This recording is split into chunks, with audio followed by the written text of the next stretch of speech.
everybody. Thanks for joining us. I am here with head coach of the Jefferson Falcons. It's head coach Jason Root on a coach's corner. Now, Coach Root going back into the head coaching reins. It's the first time since, you said 2010, right? Or 2009, back into the head coaching reins. You've been involved with PV for the last couple years. But, Coach, it's good to have you back. He's a familiar face for me, guys. If you're not aware, Coach Jason Root was the Jefferson Falcons head coach back when I was in high school. Now, we were rivals at that time, but I still got a lot of love and a lot of respect for Coach Jason Root. Coach, thanks for joining me. Thanks for having me, Sam. So, you come into this year and, a lot of changes. You've got different guys. That's kind of the nature of high school, but you're bringing in a new coaching staff as well with you. Talk a little bit about some of the guys who are coming with you before we get into you. As far as my coaching staff, Rob Mead will be my offensive coordinator. He was with me way back when I was the head coach at Jefferson before. He coached many years for Jimmy Henson at Jefferson, and I actually got him to come over to PV last season. But he's been at Jefferson. We've been teaching alongside each other for many years now. So I have Rob Mead. Jeremy Graham was a lineman for me in the early 2000s when I was the head coach at Jeff. He was on some of those really good NEC championship teams. He's a teacher at Jefferson now. He'll be assisting. Caleb Davis is coming over from Champion. He's going to help Coach Mead call the offense. And Bobby Archuleta, who also teaches my entire staff at the high school teaches at Jefferson. It's crazy. I've never had that experience before. It's nice. And then at the junior high level, Jacob Girdler, who played for Coach Mead and I back at Jefferson, and also Will Brastain and Isaac Orhood will be helping out. Yeah, so, you brought up a really good point right there, Coach, and I just want to dive a little bit into that. Talk about kind of the benefit and really of having all these guys in the building and how that helps with kind of the team. And, these are teenagers. They need oversight. I mean, it's awesome. It's awesome because they can have an impact on the kids all day long. We can talk about things. We have easy access to each other to run things by each other. And it's very rare in this day and age to have a whole high school staff that is working at the school. That's just crazy. And I feel fortunate for that. Yeah, I think it's a huge help. You know what I mean? And you got a pretty decent size coaching staff as well. When you look at where coaching staffs were, years back and then where they are today, a typical coaching staff, maybe even in that 01 to 04, there was 9-10 guys on there. Whereas today, if you got 4 coaches, like that's about standard. Yes. So, you've got a couple extra names out there. But, let's talk a little bit about the guys, the players coming in this year. You've got a lot of talent. Obviously, Jefferson loses a foundational talent, a generational talent in Cage Bozar from last year. Everybody saw what he could do, but you've got some guys who are kind of itching to take over that spot. Let's talk about those guys. Yeah, our number one player is Matt Webster. He's a bruiser. He's a running back and inside linebacker. You know what he did at the combine. He's a 5-year-old record. Crazy strong, and he loves football and he loves to hit. So he'll be the headliner for us. Some other top guys, Sean McClassic, a junior, wide receiver and outside backer. We expect a lot of big things out of him. Colton Rude is a senior offensive tackle and defensive tackle. We're expecting big things out of him. Jeremy Shank, another senior defensive end, very good athlete, really good pass rusher. Michael Riffle, who is very similar to Webby in the backfield. And also he played linebacker last year. We're probably going to move him to end to let him unleash his wrath on QBs. Oh, good luck. There's some other ones. Our sophomore QB has come along real well. He was their starter at the end of the season as a freshman, Mason Khalil. He's been looking good all summer. Paxton Fritchie was a freshman that started last year at corner and wide receiver. He'll be one of our main guys on both sides of the ball. And there's a few other guys too. Ben Jackson, Brody Dietrich, Damian Nelson, Mitch Lundy. Those are guys that we're going to be counting on, especially this year. Yeah, I mean, there's a lot of talent out there for sure. I think about a kid like Mason Khalil. I think it's really easy to look at a sophomore quarterback and think about the inexperience and stuff they still have to learn. But, that young man had baptism by fire last year. So he's got a lot of snaps underneath of him. Seems very, very confident. Got a chance to look at him at the combine. One of the things I got to bring up at the combine, Coach, because it was one of those things that made me smile. It brought me back to like the coaching I know. During the 7-on-7, the guys weren't necessarily doing what you wanted them to do. And I'll be darned if you didn't have those kids drop down and give you push-ups right there in the middle of the 7-on-7. Talk to me about that kind of approach, Coach. Yeah, well, I mean, I try to limit that kind of stuff. It's, I don't really like to do that, but the moment caught me. But you probably won't see that again from me, and especially not during a game. But well, no. I thought it was the right thing to do at the time. Yeah, I'll tell you what. I think it was awesome. You know what I mean? It was a learning thing for those kids, and they knew that Coach Root meant business, and I just thought that was great. You're coming from being on a staff at PV where you guys played a very physical brand of football, and from what I know.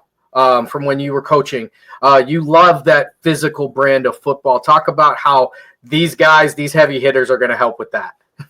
Well, that was Neil's thing with the bruiser mentality on offense. I was mostly on defense, but we'll run the spread this year, and honestly, the offense isn't going to look a whole lot different than it did last year at Jefferson. Other than we will utilize those big guys in the backfield a lot more, Webby and Riffle and Ben Jackson.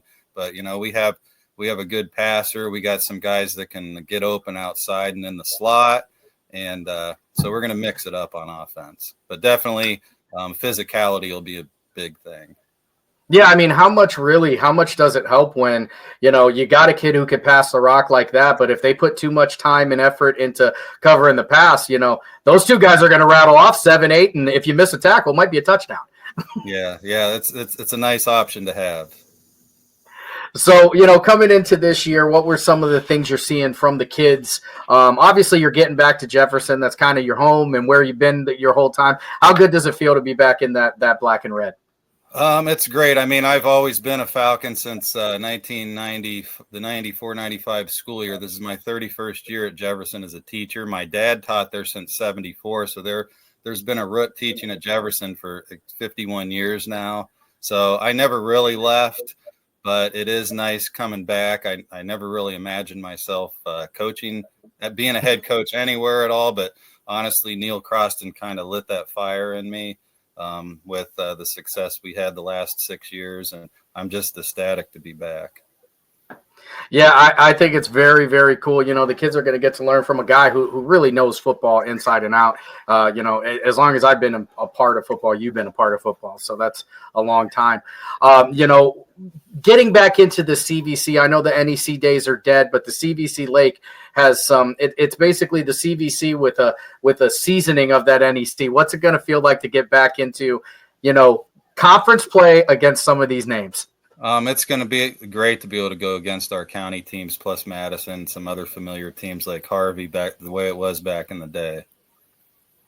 Yeah. Now, what are you looking forward to this season? We're not talking wins and losses here, none of that. But obviously, 10-0, everybody wants that. But what are you looking forward to most? Like, what's going to be a successful season, no matter what the record says for Coach Root? If we come out and compete and we make a good attempt at winning the Lake Division, and we need to compete. We need to play hard. We're going to play with class, and that'll make me happy. Yeah, so that's a big one. That's a big one. It's going to be fun. I always tell guys, go out there and compete. There's nothing wrong, whether playoffs happen or not. Take care of home. Take care of the county. You want to be the team in the county. Looking through this schedule this year, you've got some real tough games. Against some very established teams. We've got the Genevas of the world, the Madisons of the world. But you can feel that Lakeside and Jefferson rivalry starting to brew again. I tend to stir the pot a little bit. That's what I do. I live for that stuff. But it's going to be really, really fun. You've got some seniors, you've got some young guys. How are the seniors taking their leadership involved this year? It's been a process, but the seniors that we do have are coming along, and they're learning to be leaders. We really need them to be. We also have some leaders in the younger groups too, which is nice. Yeah, and speaking of younger guys, and you're seeing this more and more, where the junior high and the youth league and all of these young guys are starting to kind of intertwine and learn from one another. How much involvement, if any, do you or the players have involved with either the junior high or the youth league players? Well, the junior high obviously runs the same stuff that we're running, and a lot of those junior high kids were in lifting with us all winter and spring. And as far as the youth football, we had our camp, and all of our players got to interact with. I think we had about 60 kids K through 8 that came to our camp, which was nice. Yeah, I think that plays a huge role. I mean, you're seeing the guys who are going to be on Friday, in a couple of years, probably for you, coach, out there playing in that youth league. What is I guess, there's some things you expect, some things you don't expect. What was one of the surprises maybe you got getting back into that head coaching role and back in Jefferson in particular this year? Well, I always said you never know what it's like to be a head coach in a major sport unless you actually do it. And, being an assistant all these years, I was JV girls basketball for a long time at Jefferson and some other stuff. But, you're just reminded of all the other things that are on a head coach's plate that, even assistants don't really think about. But luckily I have some good assistants that are, helping me out with that kind of stuff. Yeah, and another big thing that they talk about with football is the culture, right? And I think the culture in Jefferson is really good whether you're talking about the town and the commitment there, but you guys have one of the better bands in the area, arguably in the state. How much of a benefit is that when your boys are out there, doing their best and the band is out there pumping them up? Oh, it's awesome, and Mr. Brazier does an awesome job with the band, and I hear they're increasing the size of the band bleachers because they have so many more kids coming out this year for marching band. So, that's a big help for us during the games. Yeah, I'll tell you what, it's a big help for me as an announcer when those guys, and they're really good. They're really good. That team is legit, or that band is legit. Yeah. And we got to talk about, I may be partial. I understand that, as this is going to run on YSN, and we're going to see guys from all over Youngstown are going to see it. But I believe Jefferson may just have the best stadium in all of Northeast Ohio. How cool is it to play on a stadium like that? It's awesome, especially knowing how it used to be when we used to play on it. And, I have nothing against grass. I'm used to coaching at PV recently, but, it's like a whole new world. It's hard to imagine that same exact field is the same field, I used to coach on. It's just, it's an amazing facility. Yeah. What are some of the biggest differences you're seeing from, maybe your time coaching at Jefferson before to now in the play and the players and I guess high school football in general? There's more emphasis on 7-on-7s during the summer.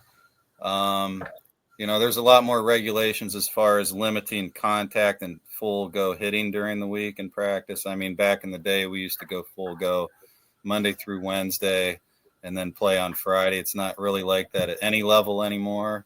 More of I don't want to say more of an emphasis on safety. There's always been an emphasis, but, a lot less full contact during the week is probably the biggest thing that I can think of. Any big changes in like the play style that you've, from then to now that really stick out to you? I know, in my head, I feel like everybody ran the ball twice, passed it once, and then punted it if it didn't work. Yeah, definitely a lot more passing and spread offenses, although there was some taking place in the early 2000s. But, yeah, more spread, more throwing the ball around. Back in the day, you had more double tight formations and probably a little more wing tee than what we see today, although Geneva runs it really well. That was fun. Yeah, it's that's one of the most interesting things for me as a broadcaster and as a guy who played football in that era is seeing, I can remember, thinking teams that passed the ball 12, 13 times were essentially an air raid, back then, whereas now you would be considered a run-heavy team. You talk about, we talked about some of the coaches and we talked about the kids and, the culture out there. What are some of the things you're looking forward to, I guess, throughout the season, in general? You know what I mean? Whether it's just that first night when you're out on the sideline in Jefferson and the black and gold, the headset's on you and all eyes are on Coach Root. Yeah, it's, big thing I'm thinking about is how will our kids react in our scrimmages. Our first game at Chagrin Falls, I'm excited to see how our kids react to that and if any adversity, how they react to that. But our second game is our first home game. It's against Waterloo, and that'll be a big moment, me standing on the sidelines on the home side. It's been a while. Yeah, it's going to be a cool moment for a lot of us, myself, present company included. It's a callback. I'm really, really excited to see you back on the horse and back in black and red because it reminds me of my time too. So, I still have almost all my clothing from the first time around. So. Listen, that's probably going for big bucks right now. These kids are really into vintage. So, all right, Coach. Well, I just wanted to thank you so much for sitting down with us for our Coach's Corner and giving everybody a chance to re-meet Jason Root as you get back to the Falcons nest where you've never truly left. So it'll be a great season. I look forward to getting to talk to you again, Coach. Thanks for having me, Sam. Thanks so much.